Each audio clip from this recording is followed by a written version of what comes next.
I thank Jeremy for asking me to come and just share some thoughts with you.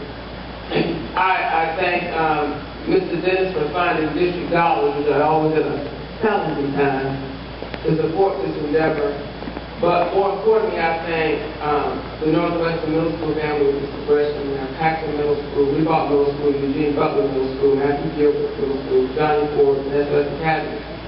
Those faculty and administrations for supporting your young people and encouraging them to participate. Talking about real briefly debate in this age, we are an oral people. Most folk of color are oral people. I am right now reading a book by Michael Eric Dyson, which reviews knowledge of Illmatic, and I will tell all young people, if you want to hear excellent lyrics, go back and look at that, but this is kind of a prophetic piece. And so there's a critical analysis of all of the songs that come off of that CD. Might have been an album back then, but CD. But what is so powerful about it and makes me think about debate is that that's what we do. You know, you all have been given a bill of goods. I'm going to talk more to the young folks and kind of talk at the older folks, okay? So, you young people, you all have been basically told that if you don't get a certain score on the standardized test, you're not competent. That's what you hear. If you don't get a level 3 or higher on MCAT, then something's wrong with you. And no one really addresses the real issue of, does that A, comport to your natural learning style if you are old people, which means if you just don't engage text by just reading it all the time, but you speak it, you talk it, you come from an oral tradition. And that's what I like about debate, because it has a balance between the two. In essence, to truly master debate, you got to read with your background skill and knowledge, but you got to craft what you're going to say, right? You got to rap, you got to speak, you got to communicate. And those are the kind of skills that are going to be so important as we advance and move on into a global economy, which is where we are right now.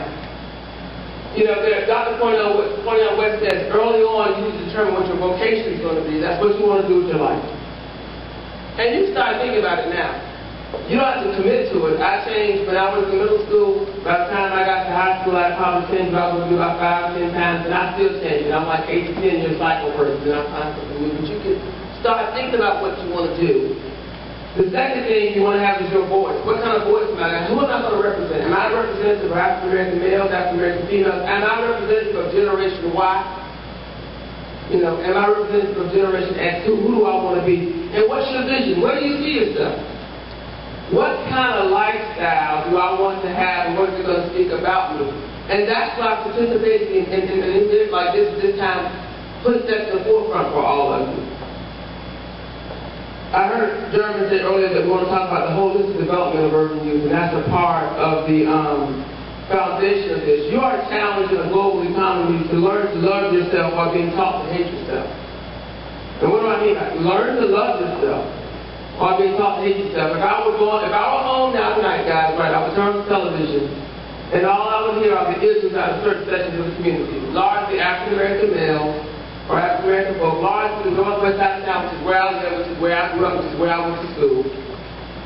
And so, how do you get a positive self-image at the same time that you're being bombarded with negative images? That, to me, is something that the urban debate can do for you. How can it do it for you? Because you have to research issues, right? You just don't go talking about something you're just going to talk out, right?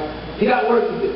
You got to find out what you're going to talk about. You got to be able to defend what someone's going to count. I know that because in one of my hats I'm a lawyer. So that's kind of like you got to have an opening argument, you got to have a closing argument, you got to be anticipating what the other side's going to say.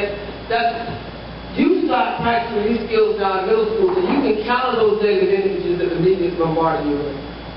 You can counter those negative images that people want to say about you because you understand that there's greatness within you. There is greatness within you. You all are the smartest and brightest generation ever to live. Don't let anybody tell you this. You are. I feel in many ways we have not supported you like we should. So, for example, I'm thankful to Jeremy for bringing the urban debate league, but when I was in school, we had debate in school. It was just a natural part of what we did. Whether it was in your social studies class, IT, Charles Fox, standing up on Fridays and going through debate, wherever it was.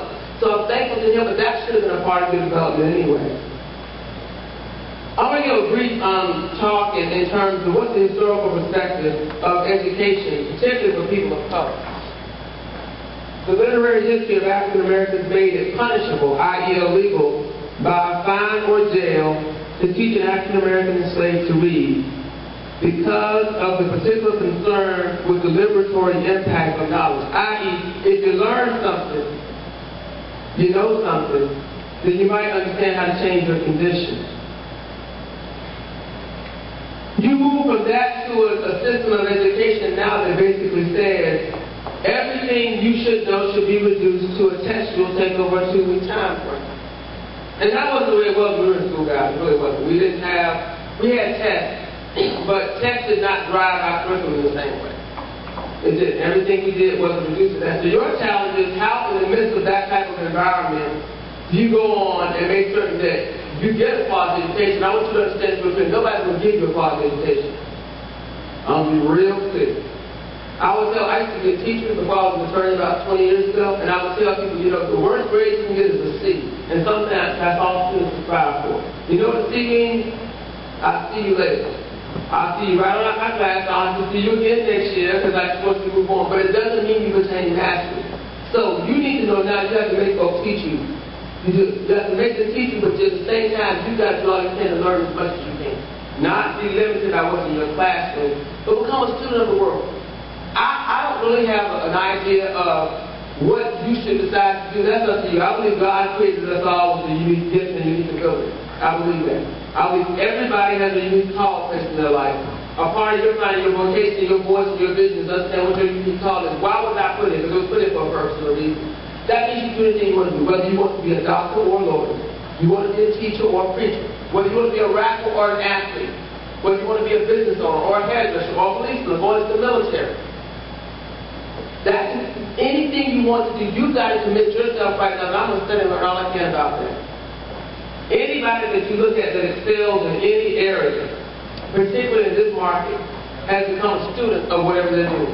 Whether they're a phenomenal athlete, whether they are a business entrepreneur, whether they are the best teachers, they commit themselves to doing this. You got to kind of think about that right now. And you got to say, what do I like to do? I mean, what does it interest me again? What is it I think I might want to do? And how can I become good at it? Well, how does that tie into a global economy? In this day and time, there are going to be 2 things your generation will have to have. You've got to have mastery in your content area. Whatever you are, you've got to be the best knowledge-wise about it. So if I'm a lawyer or if I'm an author, I've got to be the best. Then you've got to have something else called cultural capital. They say the 2 most remarkable skills are going to be not only the content knowledge, but cultural capital. What's cultural capital? The reality is, for right now, for your generation, since the world is flat, there are folks in other countries who do what we do a lot cheaper, and in some ways a lot better than we do. So we talk about people in India, we can talk about folks in China, we can talk about folks in Japan. But what they don't do better than we do is have the cultural capital to understand how to relate to people all over the world in this. So, someone gave me an example one time. If you call, you lost your luggage late at night, you call the airline, you might get somebody in another country and they say, I'm sorry for your loss. No, not my loss, I have my luggage. And my presentation says, what does that mean? That's cultural capital. How can you relate to somebody and say, okay, well, a person has this kind of challenge in this kind of environment. What does it mean if somebody we want them to do well in school, but they're hungry before they come to school? How can we do it? We feed them so they can